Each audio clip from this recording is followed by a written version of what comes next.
High, এটা বাবা মা যেদিন এসেছে তার পরের দিনের ভিডিও। তো সকালবেলা ঘুম থেকে উঠে মাকে আমার গাছগুলো দেখাতে নিয়ে গেছি। আর যে কটা টমেটো পেকেছিল সেগুলোও নিয়ে এসেছি। আর দুপুরবেলা খাওয়া দাওয়া করে ও মাকে ওর পারফিউমের কালেকশান দেখাচ্ছিল।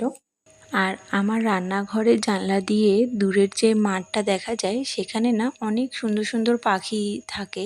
তো মাকে বলার পর মা বলেছিল মা দেখতে যেতে চায়। তো আমরা সেজন্য বিকেলের দিকে একটু বেরিয়েছিলাম আর পেছনের দিকের মাঠগুলো মাকে ঘুরে দেখাচ্ছিলাম। আর এই দিকে না এক একটা সিজনে এক এক রকম ফুলের চাষ হয়। তো আমরা যখন গেছিলাম তখন দেখছিলাম এরকম বেগুনি রঙের একটা ফুল, আমি নাম জানি না, সেইটা চাষ হয়েছিল।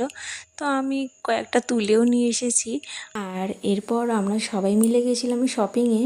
আসলে আমাদের দুজনের জামাকাপড় তো কেনা হয়ে গেছে, কিন্তু বাবার আর মায়ের যেগুলো দেওয়া হবে জামাই ষষ্ঠীতে সেগুলো কেনা বাকি ছিল।